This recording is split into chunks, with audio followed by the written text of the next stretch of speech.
এই রকম লোভনীয় রসমালাই যদি ঘরে তৈরি করে খাওয়া যায় তাহলে আর কেন বাজার থেকে কিনতে যাব এত টাকা খরচ করে বলেন তো।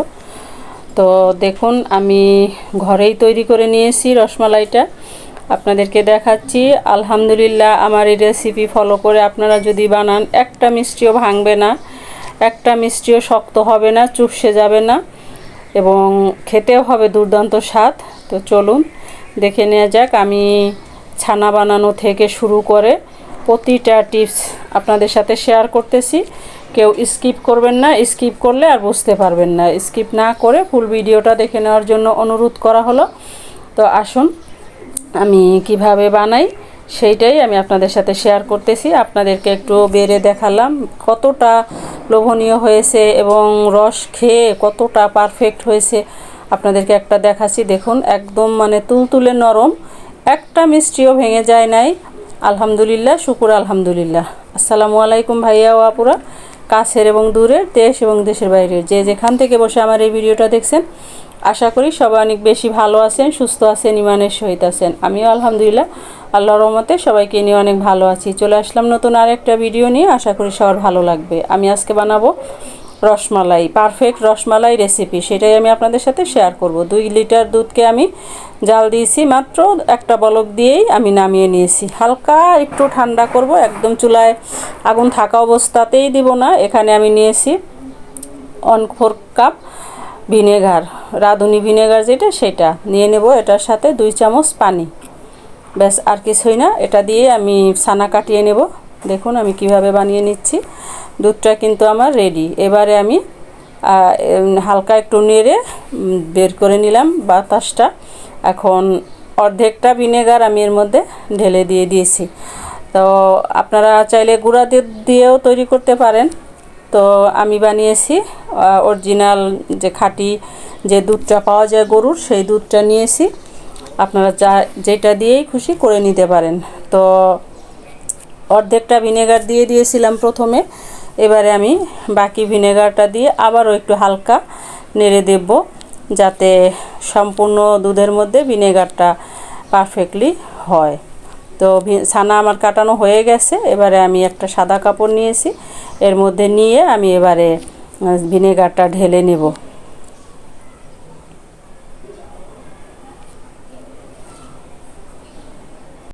ছানাটা আমি ঢেলে নিলাম। আমি ওই পেছুলাটা দিয়ে একটু নেড়ে নিচ্ছি, যাতে পানিটা তাড়াতাড়ি বের হয়ে যায় এবং না হলে আবার টকটক একটা গন্ধ আসবে ভিনেগারের। এবারে আমি হালকা একটু চাপ দিয়ে নেব গরম অবস্থাতেই, যাতে আলগা পানিটা চলে যায়। হালকা চাপ দিয়ে নিচ্ছি। দেখুন আমি কিভাবে করে নিচ্ছি, আপনারা দেখে নিশ্চয়ই বুঝতে পারছেন। এবারে আমি কল ছেড়ে এটাকে আমি ধুয়ে নেব। যতক্ষণ পর্যন্ত এটার মানে টক গন্ধটা থাকবে অতক্ষণ পর্যন্ত আমি পানি ছেড়ে একদম কষলিয়ে ধুয়ে নেব। এটার গন্ধটা কোনো অবস্থাতেই থাকা যাবে না। ভিডিওটা দেখতে এই পর্যন্ত যারা চলে আসছেন, লাইক দিতে ভুলে গেছেন, একটা লাইক দিয়ে ভিডিওটা কন্টিনিউ করবেন। আমার এই ভিডিওটার কোনো অংশে যদি কারো একটু ভালো লেগে থাকে, আমার এই ছোট্ট চ্যানেলটা সাবস্ক্রাইব করে নোটিফিকেশন বেল আইকন বাজিয়ে দিবেন, যাতে আমি কোনো ভিডিও আপলোড দিলে সাথে সাথে আপনি নোটিফিকেশন পেয়ে যান এবং আপনি আপনার সুবিধা মতো ভিডিওটা দেখে নিতে পারেন। ফেসবুক থেকে যারা দেখছেন পেজটাকে ফলো দিবেন। অলরেডি এই কাজগুলো যারা করেছেন তাদেরকে অসংখ্য ধন্যবাদ। আমি একটা তাওয়াল দিয়ে পেঁচিয়ে রাখছিলাম, তাহলে পানিটা খুব তাড়াতাড়ি শুষে নেয়। ঝুলিয়ে রাখলে দেখা যায় যে অনেকক্ষণ রাখতে হয়, তাহলে ওই যে ছানার যে আলগা একটা তেল থাকে, তেল ভাবটা চলে যায়, ড্রাই হয়ে যায় বেশি। সেই জন্য আমি তাওয়াল দিয়ে পেঁচিয়ে রাখছিলাম, একদম তাড়াতাড়ি পানিটা শুকিয়ে গেছে আর ড্রাইনেস হয়ে যায় নাই। আপনারা চাইলে ঝুলিয়েও রাখতে পারেন, তবে তাওয়াল দিয়ে পেঁচিয়ে রাখলে বেশি সুন্দর হয়, সেটাই আমি আপনাদেরকে বলে দিলাম। A to Z রেসিপি দেওয়ার জন্য রসমালাইয়ের পারফেক্ট। ভিডিওটা একটু বড় হয়েছে, আপনারা কেউ স্কিপ করবেন না, আর ভিডিওটা না টেনে ফুল ভিডিওটা দেখার অনুরোধ রইল। দেখুন কতখানি ছানা হয়েছে। এবারে আমি হাতের তালু দিয়ে এইটাকে একদম সুন্দর মতো মেখে নিচ্ছি। দেখুন আমি কিভাবে মেখে নিচ্ছি, আপনারা নিশ্চয়ই বুঝতে পারতেছেন। একদম হাতের তালু দিয়ে মাখতে হবে এটা। যে আমি নিচে করে নিচ্ছি, নিচ বলতে এখানে আমি রুটি বানিয়ে থাকি, সেইটাই চুলার পাশে, এখানে সবসময় ক্লিন থাকে। দেখুন আমি এবারে এতখানি করে নিয়েছি। এই যে এখন শুকনা উপকরণগুলো নিয়ে নিচ্ছি আমি 2 চামচ কর্নফ্লাওয়ার, আর নিব আমি 2 চামচ চিনি। আপনারা চাইলে এখানে ময়দাও নিতে পারেন, সুজিও নিতে পারেন। আমি সবসময় কর্নফ্লাওয়ার দিয়ে তৈরি করি, সেই জন্য আমি কর্নফ্লাওয়ার নিয়েছি। আধা চামচের চেয়েও কম নেব আমি বেকিং পাউডার। দিয়ে আমি শুকনো উপকরণগুলোকে মিশিয়ে আবারও এর সাথে ছানার সাথে মাখিয়ে নিব। দেখুন আমি কিভাবে মাখিয়ে নিচ্ছি।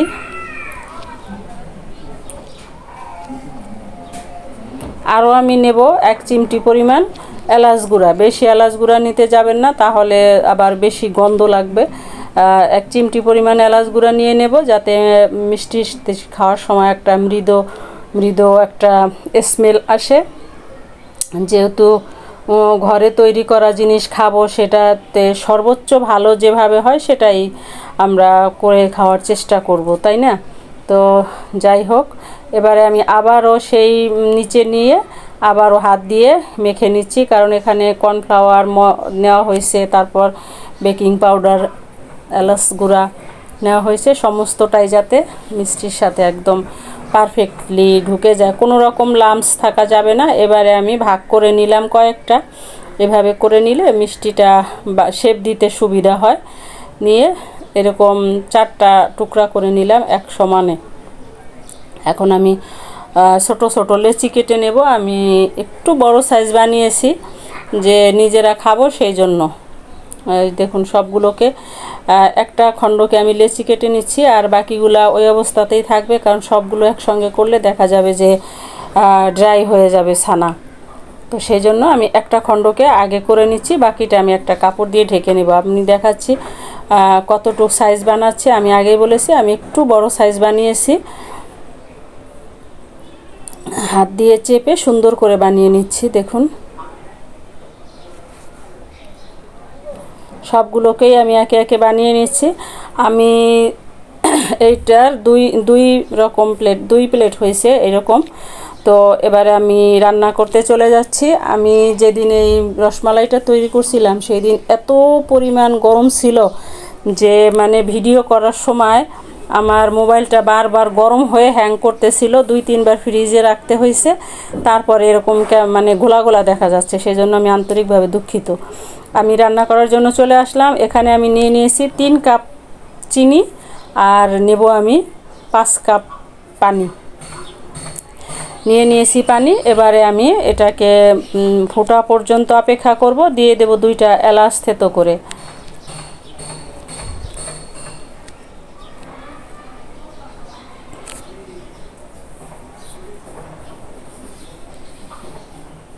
ঢাকনা দিয়ে ঢেকে আমি পানিটা বলক আসা পর্যন্ত অপেক্ষা করব।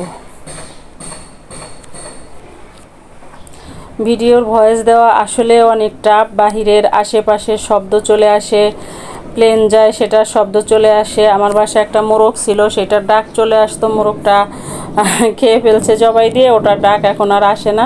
তো বাসার কাছে এয়ারপোর্ট, বারে বারে প্লেন যায়, সেটার শব্দ একটু পরপরই আসে। অনেকবার পজ দিতে হয় একটা ভিডিও শুরু করলে, কারণ বারবার পজ দিতে গেলে দেখা যায় যে মুড নষ্ট হয়ে যায় ভয়েস দেওয়ার। তো যাই হোক, এখন পানিটা বলক এসে গেছে। আমি একটা একটা করে মিষ্টিগুলোকে এর মধ্যে দিয়ে দেব, কারণ একসঙ্গে দেওয়া যাবে না। দিলে দেখা যাবে একটার সাথে আর একটা লেগে যাবে। সেই জন্য আমি একটা একটা করে দিচ্ছি। একটা দেওয়ার সঙ্গে সঙ্গেই ভেসে উঠতেছে, আবার আরেকটা দিতেছি। একটা দেওয়ার সঙ্গে সঙ্গে ভেসে উঠতেছে, আরেকটা দিতেছি। এই করে করে আমি মিষ্টিগুলোকে দিয়ে দিলাম সবগুলো। এবারে আমি মিডিয়াম হিটে ঘড়ি ধরে 10 মিনিট রান্না করে নিব।